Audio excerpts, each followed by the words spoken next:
So yeah, you guys are all gay, or queer, rather. So let's talk about why that is. So this concept that I'm going to be discussing today is by Gayle Rubin. She's an incredible theorist who has basically come up with a way of explaining how someone can be either heteronormative or not, right? And so she broke this up into several different parts. Now we are going to talk about sex today, mostly because that is the easiest way to explain her theory. So bear with me.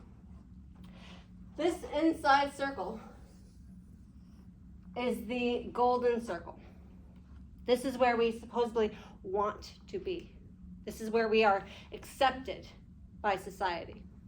And those things might include things like sex should be free. Now, anything outside of this charmed circle, if you will, is considered to be in sin. Okay? It's wrong. It's evil. It goes against nature. It's not okay.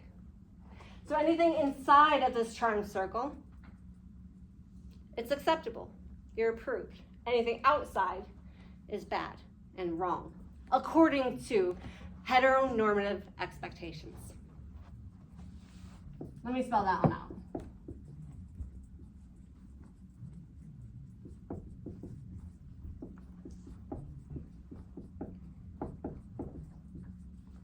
So anything outside of the heteronormative expectations, which is this outside ring, is considered gay or queer. Not quite, quote unquote, normal. Okay? So the opposite of being free for sex is money. If you pay for it, that is considered queer. Now do keep in mind, again, this is not all about sex. This is literally in every aspect of your life. So love should be free. It shouldn't cost you anything. And so if you accept things like gifts, you are essentially accepting money for love. Someone is buying your love with the gifts that they give you. All right, so you see how that kind of transitions in to out? All right, so with that, the next thing it should be is monogamous.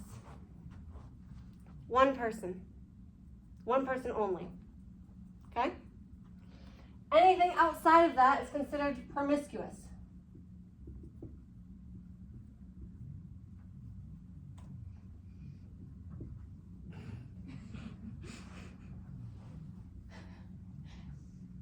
Promiscuous. Promise?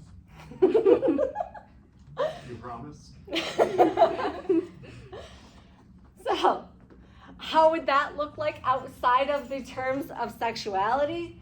That would be anything more than one. And again, outside of sex, if you are attracted to more than one person, you are considered promiscuous.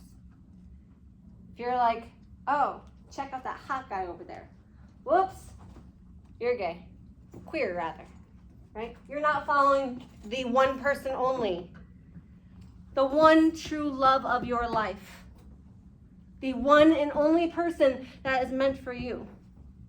So being attracted to more than one person could push you outside of the circle into being queer. Thank you. All right. So next up we have procreative. So sex should only be to have a child. That is the one and only reason why you should ever have sex. The opposite of that, pleasure. Sex is not for pleasure, okay? It is only for procreation. I do want to emphasize, I didn't start it off with this, I should have though. Everything I'm saying today is not representative of my own personal beliefs, nor is it that of the college. This is not to offend anyone or to criticize any religions in any way, shape, or form. It is literally just me discussing the theory presented by Gayle Rubin about queer gender studies, okay? Just wanted to make that clear. All right, so outside of that is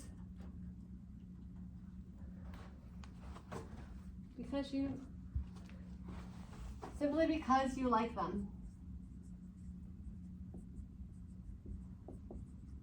And you enjoy their company. So again, outside of sex, we're not just only talking about that, but even just dating people, just getting to know somebody, enjoying their company, right? That could be considered outside of the charmed circle. Because you shouldn't be hanging out with people for pleasure. You should only be doing it to find your one true love. Okay? Next up, we have, you should be married.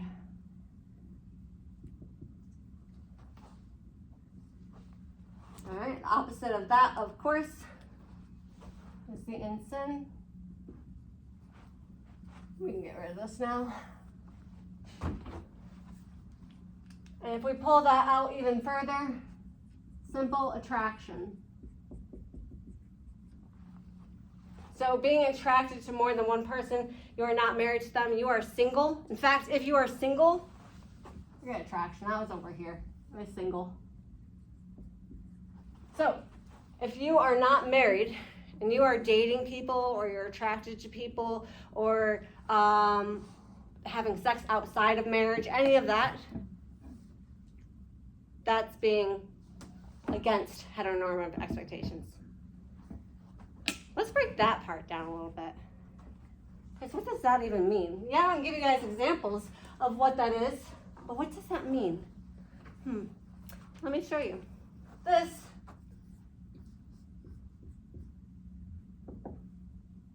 is Bob. Not my dad, Bob. There's Bob. And this is Liz. Not my mom, Liz. Bob, Liz. Yeah, Bob and Liz. And here we have, well, in my family, it's actually Terry is older, and then it's Martin. But for the sake of this, Martin has to come first. Why does Martin have to come first? Because, the boy has to be the older sibling. He has to take care of his little sister, right? You can't have a daughter first. No. You need a firstborn son. Son, I said. And then you can have your daughter. Terry. But you don't get the pick. Huh? You don't get the pick. Well, in heteronormative expectations, this is what we expect. This is what's quote unquote normal. This is how we should be. Right. Well, it's normal in a very limited sort of sphere of Western cultures. Mm-hmm. Even a limited version of those. Yeah. It's absolutely. not widespread. Yeah. All right. I like how the recessive gene of not having arms is only in the women. Hi. Double elbows. And arms down. I think she's got her list down loose. It's going down. Incredible flailing arm tube arm. Okay. All right. But wait, we're not done yet. That's not a family. No. Families, you're supposed to have a baby. There's little Bobby Joe. That's Not my... you, right? No, of course not me. Your middle name is Joe? Because my mom, Liz, did not have a fascination with Petticoat Junction and couldn't remember if she really liked Betty Joe, Billy Joe, or Bobby Joe. But, I mean, it fits. You got the Simpsons. Bobby. Yeah. Nice catch. Interesting, huh? But do keep in mind, that means that we now have 2.5 kids because a baby is not a child. It is not yet a human. 2.5 kids. Are you advocating for the On killing of babies average. because they're not human? Yeah. So I drown that one. Yep. And of course we have Drowning the dog. babies. Oh, that's not a very good dog. Hang on. Santa's little More like a helper. koala. There's the dog. Oh. That's like a We're gonna call him Rover. Yeah? Yeah. Got an ugly dog. What? What about? Don't pick on Rover. What about a kitty cat? So Santa's little helper and Snowball. Snowball 4. Yeah. Well, actually, that's where the Simpsons got it wrong because nobody likes cats. We're in America. You. No, we like dogs. Dogs. Technically, they have 2 dogs now. Yeah. So, here you have our heteronormative expectation family. We have a father who makes the money. We have our stay-at-home mom who takes care of the kids. No. We have Terry, Martin, and Bobby Joe, or as my mom liked to say, Marby Joe. And we have Rover, who is 100% completely fictional, and so is everyone else. I have a dog named Rover. That's like the worst name for a dog. No, my dog's name is Lady. Mm. All right, but here's the problem though. Are they a girl or a boy? My dog Lady was a girl. Would have been funny if it was a boy though. All right, That'd be queer as so hell. let's go back to this for a hot second. No, yeah, let's stay here. So we have 2.5, mom, dad, children, dog. But what if Martin's not such a happy kid. Maybe Representation. I'm not happy either. maybe Martin kind of struggles with a little bit of depression. He's not happy all the time like everyone else. Well, guess what? Thanks, Martin. We're not heteronormative anymore. Goddamn Martin. Damn it, Martin. Supposed to take over the dad's business. Yeah. But what if Bob gets fired from his job? Well, then Bob's sad too. Yeah, now Bob's sad too, but not only that, now Liz, Is He's gonna broke. get his job again. Pregnant? she's got to put the pants on Oh. and go out into the workforce. Krang. What? Oh, so it is Krang. You know, the Ninja Turtle with the brain in them. You know. Now Liz has to pull up her pants, go to work, bring in some bacon, right? Because Bob just can't do it anymore. Among other things, unfortunately. Oh, no. I'm still gonna get fired for this. So what if also Terry has some issues too. She's a perfectly happy, content child, but she doesn't really see letters and numbers and words the right way. Dyslexic. Yeah, And maybe numbers, so dyscalculia too. maybe that A looks more like that. A mirror vision. Does she have Or- devil horns now? Yeah. Or what if an X? No, I'm just Harry kidding. An X looks like an X. She's got algebra Yeah. vision. So she has a little bit of problem. Sometimes like that 6-7 looks like 7-6. I'm so sorry. I have to do it. When you tell him about That this, one's for you, Jack. When you tell Jack about this, they are going to murder you. They So will yeah. you. Terry now apparently has dyslexia. But also, guess what, guys? An unfortunate event has occurred. Bobby Joe has grown up. And she is now a very contentious child. Goddamn Bobby I Joe. don't want to set up the expectation of happiness all the time. You know, we're here to break expectations. All right, gosh. All right, so Bobby has now grown up. We no longer have 2.5 children. We have 3 children. 3.0. Family 3.0. Time to cut one in half. But guess what that means? You gotta cut one in half. Yeah. We have broken that heteronormative expectations, which means we are, once again, a very queer family. But what if, hypothetically speaking, of course, because this never did happen. Hang on one second. Bob here met Alice at work. Oh no. Yeah, Alice is the new hot model, in fact. Everyone loves working with her. In fact, Liz overheard Bob talking to his coworker on the phone about how he loves to set Alice on his lap. He loves how she responds to his slightest touch. Come to find out later on that Alice was actually the new computer that was just invented. But Liz didn't know that at the time, so she kicked his ass out.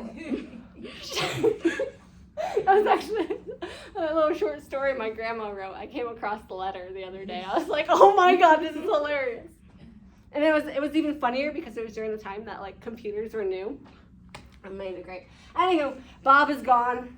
Liz now is a single mother raising her 3 children. Liz is now queer, and so is the rest of her family. In fact, now they've gotten divorced. These kids are from a broken home. They are also breaking heteronormative expectations. So you can see how not fitting into the circle applies to more than just sex.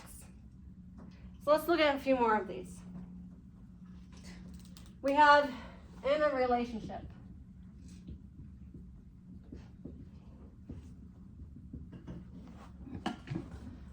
And if you're not having it in a relationship, maybe you're having it casual. And outside of that would be maybe just dating. Maybe friends with benefits. Yes. Is your standard for heteronormative expectation Mormons? Again, I'm not doing this to pick on any specific religions or any type like that. It is literally just Gayle Rubin's theory of heteronormative expectations and how she explains it. Okay, so it's not picking on any single group of any sort. At Okay? the very Leave It to Beaver, like 1950s idealism. It is. It is. Some might say a little dated at this point. Yeah, it is a little dated. Let's see. What else do we have? Yeah. So think of like dating like friends with benefits. Okay, that would be considered outside of the heteronormative expectations. Next we have, of course, as you guys know it, heterosexual, right? And of course we have homosexual. This is what you guys were limited to before, probably. Maybe not all of you, that's a generalized statement. But this is how we understand it as queer at this point. Heterosexual versus homosexual. But it's more than that, clearly. Within that, again, it's not just about sex. So if you are hanging out with your girlfriends, having a great time, and you guys hold hands because you're just that close, you're big buddies, right? You're locking elbows, you hug each other, maybe even kiss each other on the cheek, hello. All of that is considered to be outside of this heteronormative charmed circle because you are doing things with a same-sex person, touching them in very intimate ways, which then crosses that line of just innocence. It's not just a handshake. It's a deep hug or an embrace even of love and caring. So that then goes into the outer circle. What else we have here? Are you saying it's not normal to kiss the homies goodnight? No. Quote unquote normal. All right, next up we have vanilla. I'm not explaining this one. Would you guys like to? It's an ice cream flavor. Yeah? No? It's a spice that was Missionary sweet. lights off. Yes. Very plain, simple, man on top, woman on bottom. Lights are off. and only in the bedroom, which we will get to in a moment here. But yes, very plain, basic, because we're not doing this for pleasure. We're doing this for procreation. That is the only reason. Potentially through a hole in a sheet. Yeah. And now to expand outside of that, now the opposite of this is some might think it's a bit of a jump from one extreme to another. But the other one is S&M. Yeah. Let's just remember this can be a spectrum. But if it's not vanilla, it's outside of the circle. So that spectrum would actually be over here. Okay? And again, this is not all about sex. So, next up is You're not going to give an outside of sex example there? You said it wasn't all about sex. happy birthday spankings. I don't know a single person who does that, do you? I got spanked 30 some odd times the other day because it was my birthday. And I said some odd because you guys don't know. Still, right? Yeah, we're not sharing that one. Because the lady never tells. All right, next up we have bodies Dude, you're only. red. Yeah, a lady never tells or talks about sex in public, ever. Got No, it? this ain't public. We're inside of a closed room. Not yet. So, again, outside of bodies, we have, again, these are not my words. These are how Gayle Rubin says it. We have with objects. So whether that's including anything involving whips, chains, and everything in between. Okay? Good old objects. Objects. Toys are included in that. So yeah, there's that. And I'm not going to get into that in detail, but just know that inside charm circle, everything else is outside charm circle. So much as wearing a sexy little outfit or wearing a short skirt would push you outside because you are then using items to attract a mate. See how that works? So you know those. Are you saying birds are outside the circle? I'm not even gonna ask how that relates to this. You don't know how birds will bring like shiny pebbles to each other? Oh, I see. Oh, Yeah, yeah. like a magpie. Yeah, they're shiny some things. birds will bring sticks to their mate to, Yeah. try and attract them by helping them build a nest, stuff Mhm. like that. Yes. So anytime you're using objects, I don't think To bobbleheads attract. are corvids. Well, it's not just corvids. Penguins also do it. They have the pebbles. You know, the rocks. I saw these birds. The male will like dance in front of the female, and the female